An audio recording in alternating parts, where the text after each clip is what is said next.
I know how to make people talk. It's a pretty helpful skill. It's even saved my life a few times, but every once in a while it gets me into massive trouble.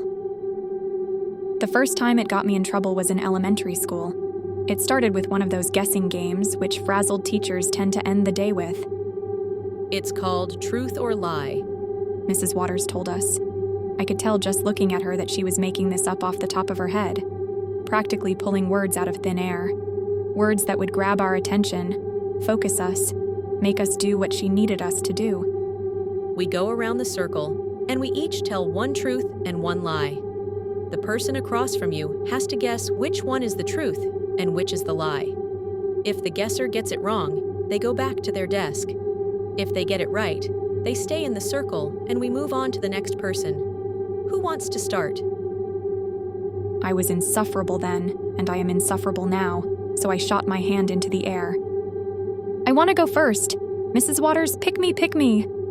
She almost rolled her eyes, which was no surprise. I had that effect on people back then. Okay, Rochelle, tell us a truth and tell us a lie. No, I want to be the first to guess, I said. Mrs. Waters really did roll her eyes this time. Alrighty. Sarah. She turned to the girl sitting straight across from me.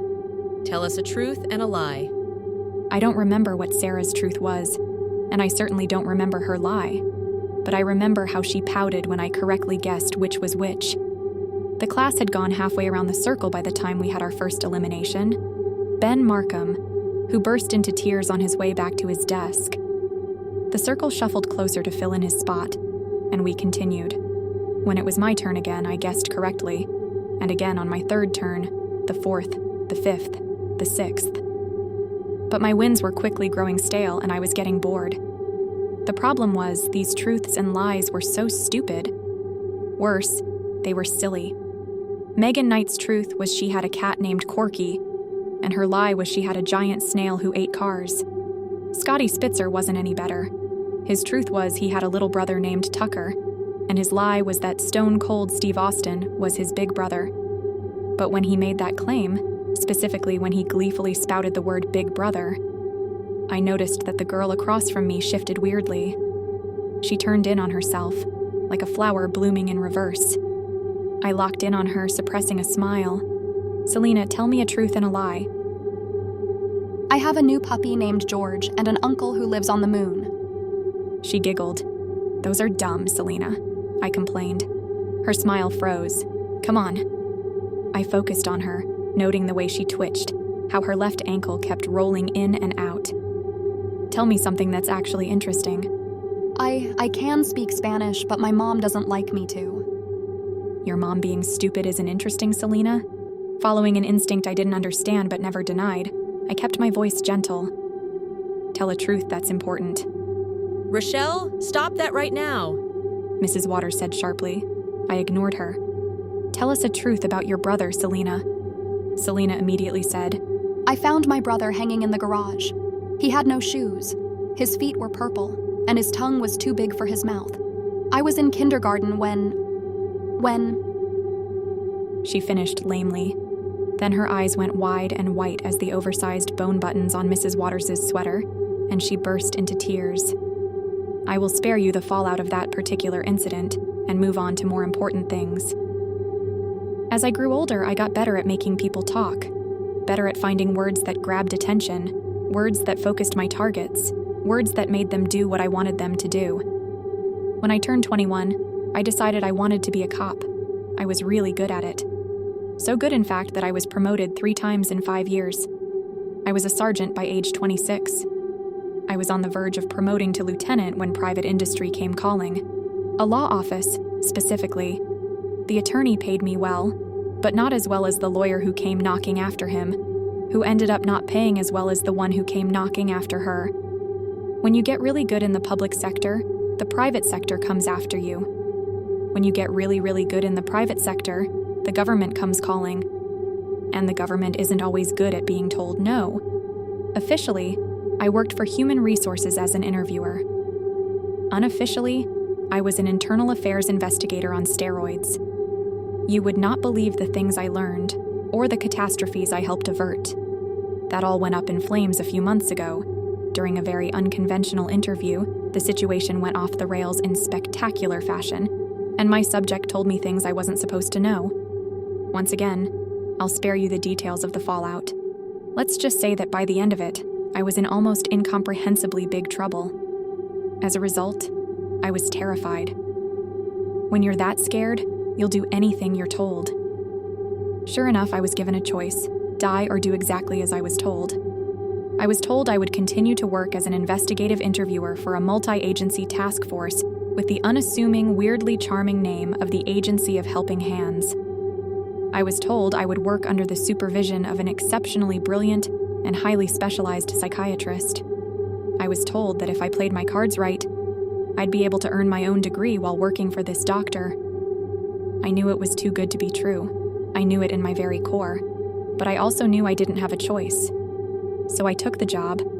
I learned that the Agency of Helping Hands runs a prison. Officially, it's called the North American Specialized Containment Unit, or NASCU. But everyone here just calls it the North American Pantheon.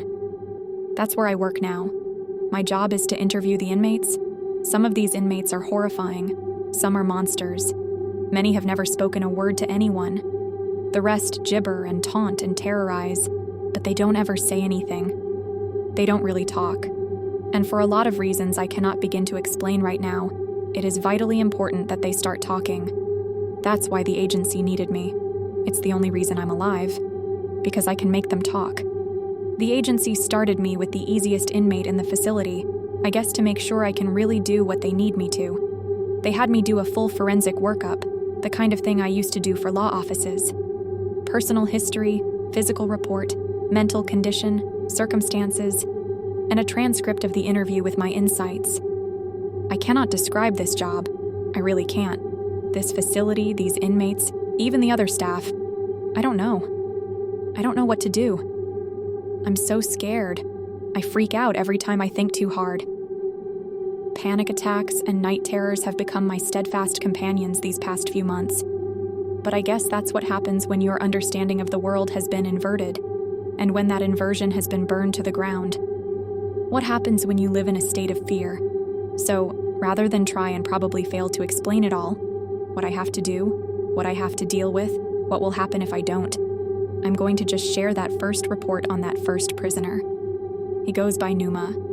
For what it's worth, I was told that Numa is the least dangerous inmate in the Pantheon. Prisoner name, Numa. Classification string, non-cooperative, indestructible, Gaian, constant, moderate, terras. On November 12, 1928, authorities received a distress call from a remote logging village deep in the Canadian Rockies. There is no extant proof of the village's existence. Given the circumstances, the Agency of Helping Hands undertook extensive effort to ensure removal of all traces of the village and its inhabitants from the historical record. A recording of the transmission exists in agency archives. The recording is 17 seconds long. Translated, it says this: "It came down from the mountain, it came for us, it's here." What follows is a low, unsettlingly sing-song roar, a sound without parallel, a sound that evolved to send the deepest, most primal core of the human mind into a panic. This panic does not recognize that a century has passed, or that thousands of miles now lay between it and the place that sound was made. Extreme weather and difficult terrain precluded timely assistance. All the authorities could hope for was to clean up the mess, whatever it was, as soon as they could. When they finally set foot in the village, they found death. Blood stained every inch of the village, coloring the snow and the ice beneath. Limbs, hair, viscera, and flesh were strewn across the paths. Wild animals and domesticated dogs alike were feeding on the carnage. The initial hypothesis was that a pack of starving wolves had set upon the village, or perhaps that an unusually large bear woken prematurely from hibernation. Given the extent of the damage, some officials even postulated that the animal in question was an undiscovered and possibly isolated specimen of giant prehistoric cave bear, woken by the constant rumble of the lumber mill. Shell-shocked authorities began to catalog the damage, so intent on their work that they failed to notice that one of their number had vanished, until one of the searchers noticed the victim's blood-stained badge glinting in the snow. and realized that badge was still pinned to his decapitated body. Panic ensued, and with it more carnage. One by one, responding authorities were picked off by this apparently invisible super predator. Eventually, 2 were able to successfully flee the area and made it back to their station. One succumbed to injuries sustained during the incident. The other, however, survived. This survivor refused to return to the village, insisting that the beast was no bear, but something else entirely, something for which the world had no name. Regardless, authorities issued a warning and offered an astonishing sum for the head of this monstrous bear. Bolstered by the promise of a literal fortune, hunter after hunter sought the creature. Most never returned. The few that did agreed with the first survivor that this creature was no bear, no wolf, no creature known to man.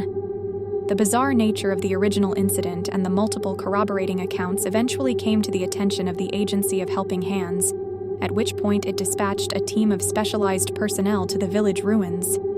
Due to the terrain and fears of encountering a giant bear mid-burial, the victims and their numerous pieces had been left out in the snow.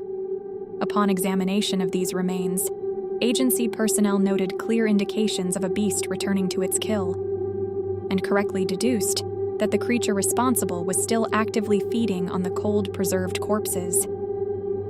Within hours of arrival, the agency team was attacked by the predator. One member vanished while their backs were turned, his abrupt disappearance signaled by a brief scream that echoed strangely from the surrounding trees. The team successfully traced the scream to a particular copse of trees. Upon approach, all noted that something glittered, strange and high, among the snow-covered foliage. Large, silver eyes. Realizing it had been discovered, the creature launched itself out of the branches, a blur of white and gray stained with old blood. Camouflage that allowed the creature to hide itself among the snow-mutilated corpses that littered the village. The first agency team failed in its mission, although half of the members did survive. The second, much larger team led by the survivors successfully trapped the creature. Shortly after the creature's capture, a child emerged from one of the homes. The girl was crippled and suffered from other visible disabilities, and appeared incapable of speech. When she saw the creature had been trapped, she ran to the enclosure and attempted to open it. The sight of her further agitated the creature, who was observed trying to pull the girl into its enclosure.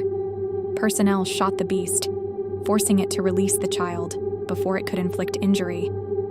Unfortunately, a stray bullet hit the child. Due to the substantial resources at hand, her life was saved. The creature did not necessarily realize this at the time, however, and the immense volume of its vocalizations resulted in an avalanche that damaged his enclosure. Fortunately, agency personnel were able to repair the enclosure with no further casualties. Due to the size and strength of the creature, it was held on site until specialized transport could be arranged. By this time, the mute girl had healed sufficiently to travel. Since her presence calmed the beast, she was taken into agency custody and housed at the Pantheon in view of the creature until she died of complications related to her gunshot injury 7 months later. For decades, the creature was treated like an abused zoo animal. No one could communicate with it, and no one bothered to attempt to do so until 1966, when an agency caretaker named Patrick W. saw something in the beast that inspired him to make an effort. Patrick W.'s intuition proved correct. Following his personal involvement, the scope of the beast's intelligence quickly became apparent. Its cognitive capabilities exceeded even the most generous of estimations. He even had a name, Numa. Numa possessed the ability to speak, of course. That had been quickly determined upon capture. However, he spoke a language no one at the agency recognized, one that officials dismissed for decades, as one report put it, as nothing more than caveman grunting. With some prodding from Patrick W., Numa began to draw pictographs to accompany his speech. In this way, Numa taught Patrick W. to speak his language. Over time, Patrick W. taught Numa English. Numa was a surprisingly proficient student, driven in part by the fact that he was an intelligent creature that had been completely starved of interaction for the length of a human lifetime. It must be noted that Numa only engages in conversation about topics that interest him. The topic that interests him most is a dire wolf named Pup that he once befriended. The second most interesting topic is the death of Pup. According to Numa, all human beings deserve to die because a band of hunters killed Pup thousands of years ago. Thousands of years ago is an indistinct and flawed yet largely accurate assessment. Numa has not been in agency custody longer than any other inmate, but he is most likely the oldest inmate at the agency. He is unpredictable and prone to outbursts, often with deadly consequences. However, he displays remorse for these episodes of poor behavior and has been observed to weep at the departure of certain caretakers. Secondary to an obsessive desire to punish humans for Pup's death, the most important aspect of Numa's psychology is his inability to comprehend time as we do. Numa appears to disassociate for extraordinarily long periods of time, only holding on to memories that are significant to him. For example, he is at least 14,000 years old, yet the abandonment he experienced as an infant is still fresh in his mind. During sessions, he frequently obsesses over the way his mother screamed when he was torn away from her. The only memories clearer to Numa than memories of his mother are the memories of his pet dire wolf, Pup. Numa seems unable to accept that Pup is long and wholly dead, hence his repeated requests for the agency to bring Pup to him. Note: to date, Numa has refused to discuss or even acknowledge the child with whom he was brought into custody. At this time, the agency has no idea whether she was significant to Numa in any way. The agency located Pup's remains in 1988, so perfectly preserved that most of his soft tissues, including his eyes and nose, were intact. At the time, Patrick W. had recently passed away, and Numa was inconsolable. The agency tentatively planned to clone the wolf specifically to stop Numa's frequent tantrums. After rigorous debate, however, it was decided that providing an apex predator with a companion apex predator would further endanger agency personnel. Perhaps more importantly, a clone would simply not be Numa's beloved Pup. Numa's senses are extremely developed compared to that of human beings, and there were concerns that Numa would be able to determine the cloned animal was not actually his Pup. Providing a cloned wolf would likely upset Numa and potentially send him into a psychotic spiral that the agency currently has no way of treating or reversing. Numa has a humanoid appearance, although he is significantly larger than any human being. At his full height, he is 9 feet 3 inches tall, with shoulders that measure 44 inches across. His body is covered in very fine, semi-transparent fur with reflective properties. This provides Numa with natural camouflage. He has large eyes with white irises, and his face is unusually flat. Proportionally, his mouth is significantly wider than the mouth of an average human being. His teeth are clearly that of a carnivore, but do not resemble the teeth of any known animal. They fall out and regrow frequently. His jaws possess extra bones and joints that allow Numa's mouth to open excessively wide. These extra bones fold parallel to the teeth and are effectively invisible when Numa is speaking or at ease. When Numa feeds or wishes to intimidate agency staff, he unlocks these joints and opens his mouth to its widest point, baring all teeth. Numa's conversations with staff are numerous, repetitive, and generally very short. Despite serious ongoing concerns for my personal safety throughout his treatment, I believe I have made significant progress with Numa. An edited and clarified record of his longest interview to date, which I performed, can be found below. Subject: Numa. Interviewer: Rochelle B. Date: September 17, 2024. Back when I was free living in the ice, I found a pup. He had no name, and it was not my place to give him one. I called him what he was: Pup. Pup had been abandoned by his pack just as I had been by mine. My pack left me to die on the ice because I was not like them. Pup, too, was different. He was so very small with a twisted leg that made him a cripple. I loved him deeply. I loved his wet nose and his bright eyes. I loved how he cried for me when I left the cave to hunt, and how he spun in happy circles when I returned. I have never loved anything as much as I loved Pup. Nothing has ever loved me as much as he did. No one loved me then. The people of those times were cold and harsh, So much so that soft men like you wouldn't recognize them as people. They wouldn't recognize you either. You're too weak. And they didn't see me as one of them because I was too strong. But even in my strength, I wasn't strong enough to resist loving something broken. I found Pup crying in the snow, his ears blackened by frost, ice clinging to his eyelashes. The frost sparkled like diamonds under the cold white sun. By then, I had been alone for countless moons. So many I'd forgotten the faces of my pack. All I remembered was how different they were from me. Their hair was as dark as night, unlike my icy locks. Their eyes were dark for seeing on the ice, not like my white eyes meant for hunting in the night. They had teeth like cows, for grinding grasses, berries, and dried mammoth meat. My teeth? Well, you see my teeth. When I saw Pup, I almost stepped over him. My eyes were already scanning the tundra for prey, perhaps a cave bear or a giant elk. But as I moved past, Pup's tail wagged. At me. At me! I thought of the scavengers, the giant hyenas and saber-toothed lions prowling the ice on hollow, stinking bellies. I imagined Pup wagging his tail at them, only for them to betray his trust and tear into him with their rotting teeth. The thought brought tears to my white eyes. So I picked him up. His fur was frozen to the ground, and it tore free in tufts as I lifted him. He was so small he fit in one of my hands. My hands, as you can see, are not made for holding, but they held Pup. And they held him every day as he grew. He loved me more than anything, and I loved him. Together, we were a pack. In time, my crippled Pup became an adept hunter. With him at my side, we could hunt twice as much game in the same time or the same amount in half. We were gluttons, Pup and I, and we chose to hunt double. Mammoth and hyena, bear and seal, tiger and white lion. None could stand against us. One night after a feast, I was too full and satisfied to hunt again, but Pup wanted more. He darted back and forth in our cave, jumped on me, shoved his nose into my face to rouse me. I pushed him away.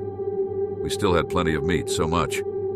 But Pup wanted fresh meat, hot and steaming, torn straight from the prey as it screamed. I told him to go without me, and he did. He returned some time later, dragging a bloody, hairless body. At first, I thought it was some kind of cub, or perhaps a diseased animal. But it wasn't. It was a man. His guts trailed in the snow, his eyes, wide and glistening, reflected the high winter sun. I laughed. I do not like men. Though I am stronger, older, and better than any of them, I am not so strong that I cannot feel pain, or so old that I cannot remember. I remember what the men in my pack did to me. How they left me to die on the ice. How my black-haired mother tried to stop them. I can still hear her screaming as they dragged her away. Her hands reached for me, and her voice hurt my ears. Even now, the memory of her scream cuts through me. That's why I laughed at the sight of the dead man, and why I ate him, even though I was already full and slow. As we feasted, I looked at Pup with pride.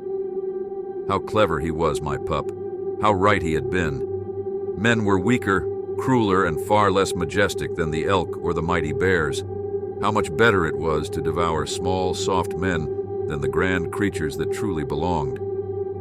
That man was the first of many. Men are the easiest to hunt, especially when they're alone. They're also the easiest to eat. No fur, no feathers, no thick hide to bite through. Men are cruel, weak, and foolish. In the past, they were harder to catch, roaming the ice in small bands that followed the warm season. But these men no longer lived like that. They built shelters, villages. I didn't know the word then, but now I do. Villages. The men, their women, and their children all clustered together in one place.